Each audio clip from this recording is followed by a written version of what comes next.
Well, thank you very much, Jacob. Thank you to Frank Brady. Thank you to the MCC for organising such an interesting debate and day where I've learned a great deal already. It's also very kind of you to mention my Substack. I'll mention Frank's as well because we're supportive of one another. To give you a little insight, tomorrow I'm publishing the inside story of how Britain came to reject puberty blockers for children. And it's about the activists that were involved in that fight to overturn what I would consider to be child abuse. But what I'm trying to do with that platform is bring about countercultural change within our national debate. And at the heart of this, obviously, is the debate over populism. And I actually started looking at this issue more than 20 years ago. Jean-Marie Le Pen had just done surprisingly well in 2002, and the Austrian Freedom Party had just joined the coalition government. And at that time, I was working in the academic literature on populism. And one of the reasons I've actually found today so refreshing is because the academic literature on populism is a deeply political literature. It is dominated by people who have a very open political agenda, who tend to lean very strongly to the left, and who, to be blunt, I don't think are capable of actually answering the questions that we've been asking today, because so much of populism is viewed through the lens of Marxism and social democratic politics. What I've been trying to do, and certainly through the book that we published in 2018, National Populism, The Revolt Against Liberal Democracy, is actually take a more level-headed view as to what is driving this movement forward and why I think the future will very much be a future for national populism.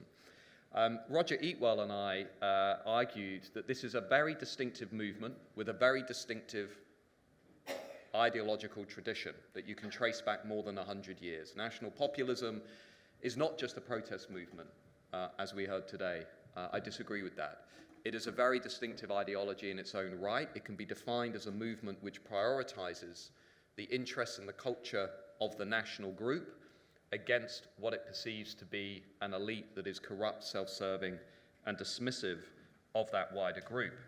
We argued that one of the reasons why people voted for Brexit, people voted for Donald Trump in 2016, I suspect they'll vote for Donald Trump again in November, is really because of four big drivers of support for national populism that are interlinked. If you take 30 years of research in the social sciences, you look at all of the studies that have been done on populist voters, there are four key things that stand out. The first is these movements are driven partly by distrust, but it isn't just political distrust. It isn't just a distrust of the established political class. It's a distrust of all established institutions for reasons that I'll come on to. If you look, for example, at public confidence in the university system in the United States, Gallup has just shown that confidence has fallen to the lowest level in history. It's not just a distrust of Parliament, of legislatures, of the established parties. It's a distrust of the creative industries, the cultural institutions, the educational institutions, the way in which increasingly our children and young people are being exposed to highly contested political belief systems that are often lacking in evidence, from critical race theory to gender ideology. It's secondly also tapping into feelings of deprivation, not economic deprivation, that's part of it, but relative deprivation. A sense that my group, relative to other groups in society, is being left behind, not just economically, but being left behind in terms of culture, in terms of recognition, in terms of esteem, in terms of social honor. If you look at one of my favorite studies of populism by Peter Hall at Harvard, he makes the point that if you look at all of these movements across Europe, one of the strongest drivers of public support for them is a sense that subjectively, myself and my wider group, this isn't just about self-interest, but myself and my wider group are being left behind relative to other groups in society. And that sense of relative deprivation, I think, is absolutely key. Thirdly, a sense not just that immigration is too high, but that immigration is destroying our way of life, our national community, and our identity. We heard a bit about Brexit Britain earlier on. Let me tell you, Brexit Britain is turning into a disaster, but not for the reasons you think. I was fairly comfortable with people voting for Brexit. I thought living in a self-governing independent country was a pretty good thing. What I've since discovered is that the Conservative Party actually has no serious interest in delivering on the vote for Brexit. What we've been exposed to is levels of immigration we've never seen before in our history, and we've been exposed to low-skill, low-wage, non-selective immigration, which has seen our net migration figures rise to 700,000 over the last year.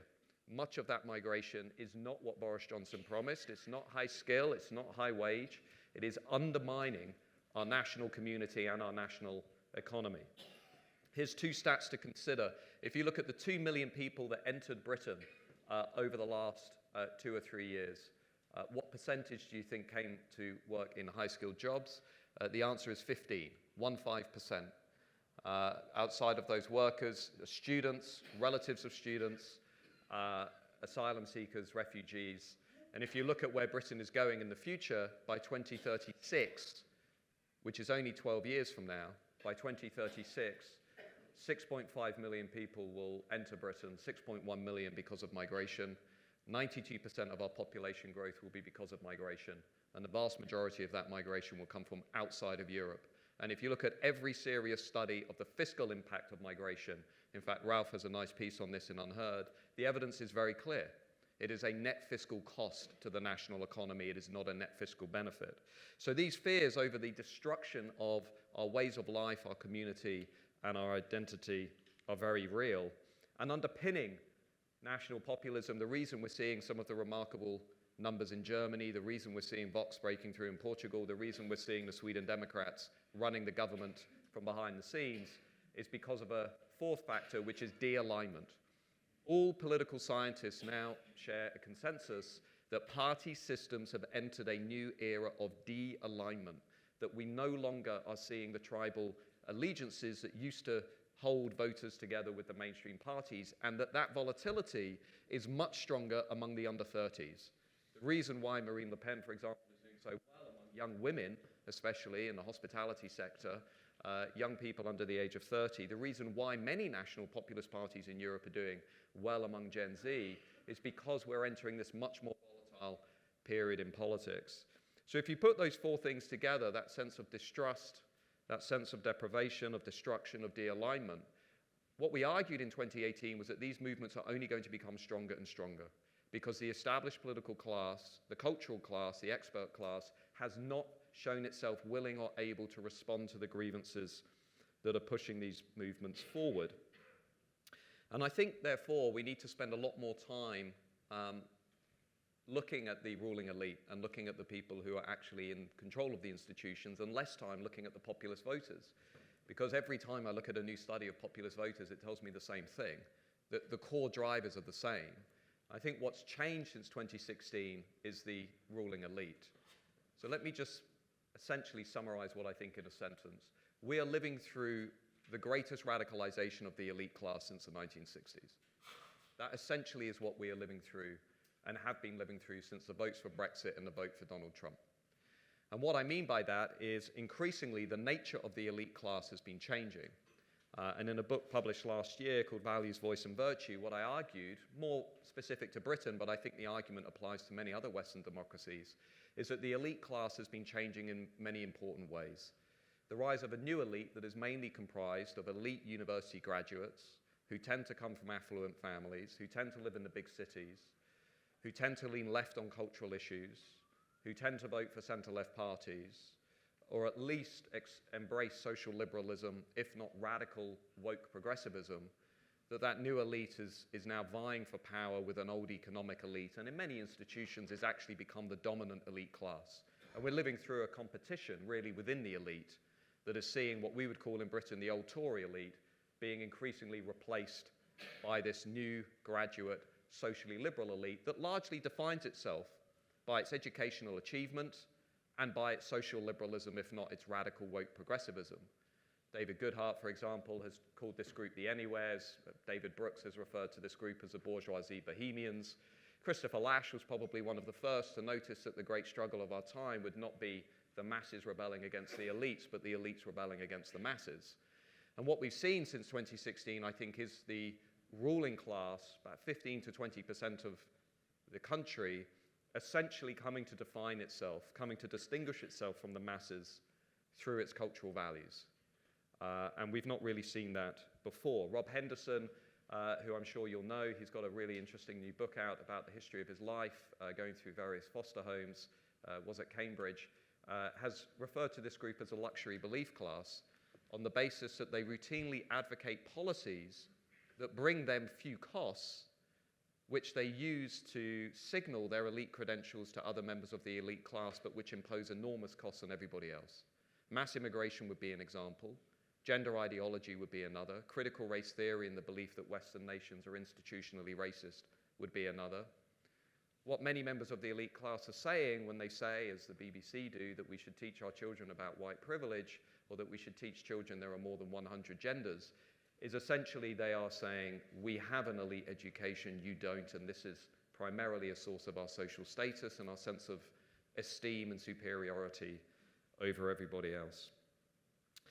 And that luxury belief class, I think, has become intimately concerned with its educational identity. If you look at the work by people like Runa Stubega, she's shown that increasingly the elite today define themselves not just by their material and economic wealth, obviously everything is interrelated, but mainly by their elite education, by the universities they came from, and by their social networks, which are filled with other members of the elite class who share their cultural values. Mike Savage, who's a sociologist in the United Kingdom, has shown that today's elite are much more socially exclusive than any other group in society. They've always been that way, of course, but today it's become especially noticeable in reaction to things like Brexit and Trump, that they don't just disassociate themselves from the rest of society, but that they actively look down on others within society. For example, members of the new elite are the most likely to unfriend people on Facebook, to unfollow people on X, to say they'd be uncomfortable if their son or daughter married a Brexit voter or a Trump voter, are much more likely than people on the right to hold those views, and are increasingly looking down on other people in society because it's an important source of their moral righteousness and their sense of superiority. I think a lot of people now can sense that, and I think, to be blunt, voters aren't stupid. I think they can see in the reaction to things like Brexit and Trump that we have a radicalizing elite class that isn't really interested in addressing the grievances that voters hold. And I think if you look, for example, at some of the work that's been done in the United States by people like Zach Goldberg on what he would call the great awakening of the elite class, I think is very revealing. What Zach has shown, he's now at the Manhattan Institute, is that increasingly over the last 10 years, members of the new elite have drifted much further to the cultural left than average voters.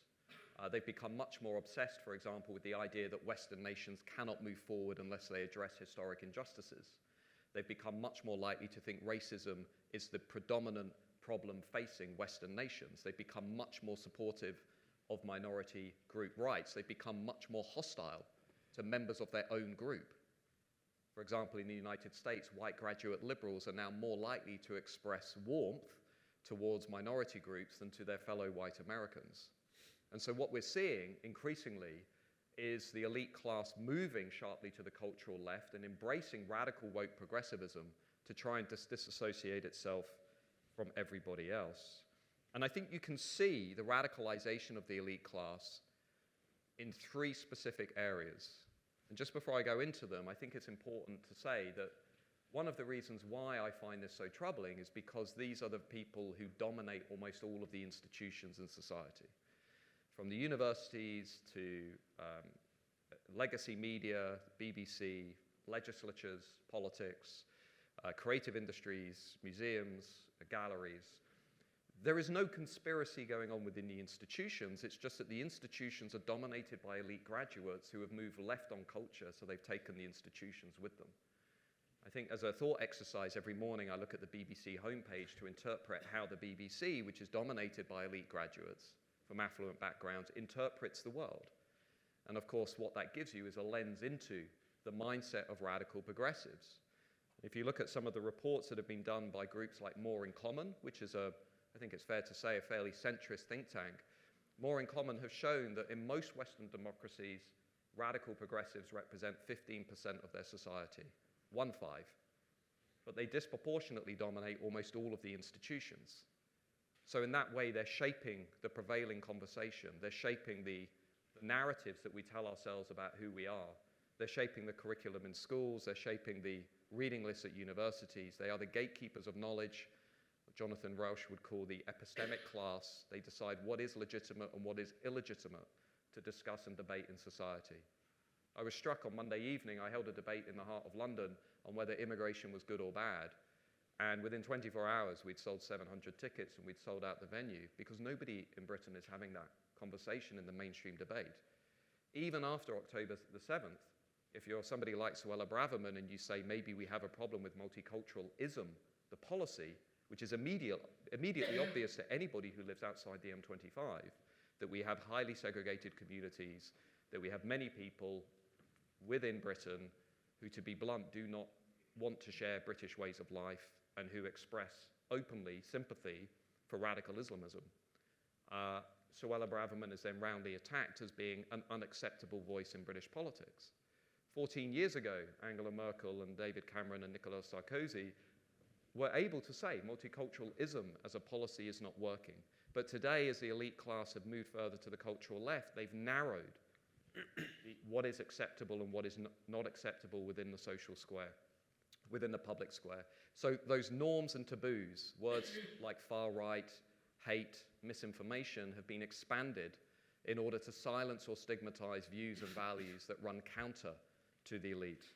So those three areas where I think you can see this most noticeably, and as I've argued in my last book, relate to values, voice, and virtue. We see it in the values which dominate wider society.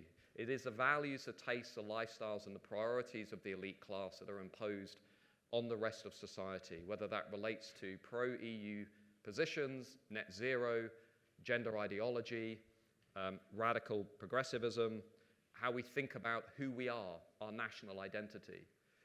As my friend and colleague Eric Kaufmann has argued in his book White Shift, what we are seeing is the rise of a new doctrine among the elite class, which we can call asymmetrical multiculturalism, which goes that for the new elite, it is essentially diversity that is the foundation of national identity.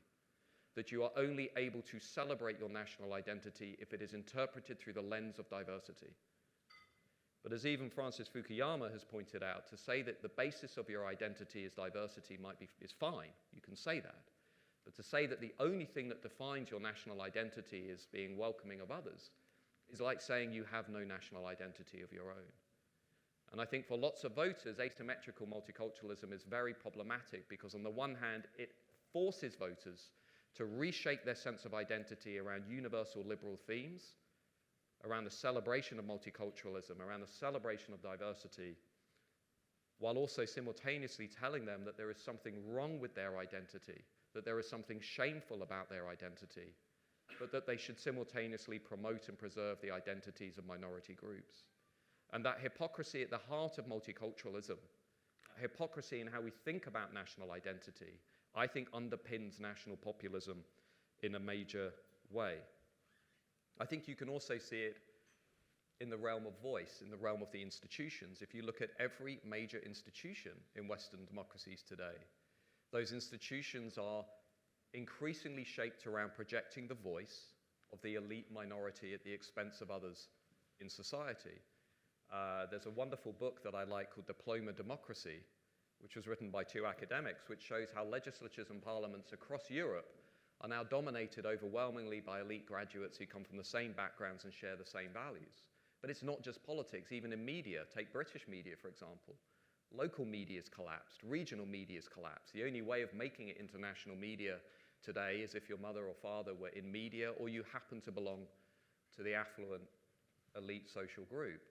So the national conversation is being dramatically narrowed in media as well as in creative industries, in publishing, in the civil service, in government organizations and departments. The British civil service, for example, is more exclusive today than it was in 1979 when Margaret Thatcher came to power. And often even diversity is used to conceal the fact that there is no diversity of thought in the institutions. Many of the people who are held up as evidence of diversity share exactly the same socially liberal values and beliefs as the new elite.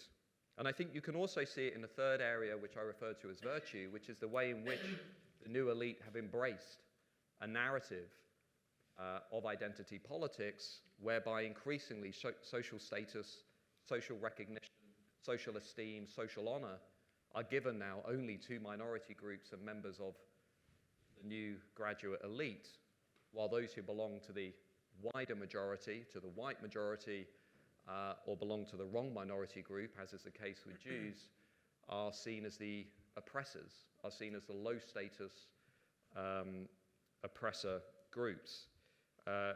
People on X often ask me, you talk about woke, can you define it? My definition of woke is very simple. It's a sacralization of racial, ethnic, and cultural minorities. It is viewing racial, sexual, and gender minorities as sacred and as things that cannot be criticized and challenged. And everything flows from that simple fact. If you belong to that group, you are a victimized, high-status member of the ruling class. If you do not, you are a low-status, morally inferior member of the oppressor majority. Increasingly, we see that narrative taking hold of schools, universities.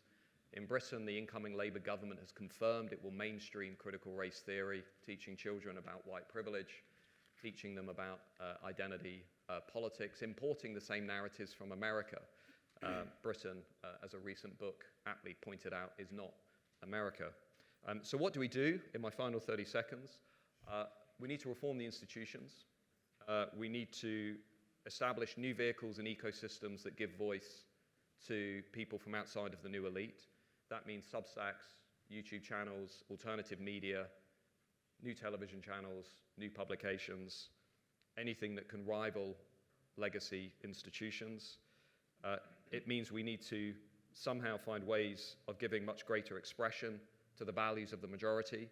Just to give you one statistic, in Britain, we are now living through the greatest experiment with mass immigration that we've ever had. Yet in 80% of all constituencies in Britain, support for reducing migration is a majority view. But what we have is a public policy that is being reshaped around the values and the preferences of the elite minority. So we need new vehicles that will give much greater expression to the values and the voice of the forgotten majority. And lastly, I think we need a lot more events like this, which allow alternative interpretations of national populism and European politics to actually make it into the wider debate. Because if you look at the universities and academia, the discussion over populism is intimately shaped by individuals within the new elite who view populism as not just problematic, but as inherently anti-democratic, as inherently challenging to the values and the belief system of that minority class. And that means bravery, because to be frank, if you are in academia or research, standing up and advocating an alternative view has very real personal and professional costs. And that takes courage and it takes bravery, and it means cultivating and supporting younger scholars, younger researchers who are willing to break with groupthink and put forward an alternative view. And that means bringing them into the think tanks and bringing them into the alternative ecosystem and pushing them forward as hard as we push ourselves. So just a few thoughts to help us move forward. I'm conscious I've gone 2 minutes over my deadline and Jacob is staring at me, and I'm the last thing between you and a glass of wine. So thank you very much.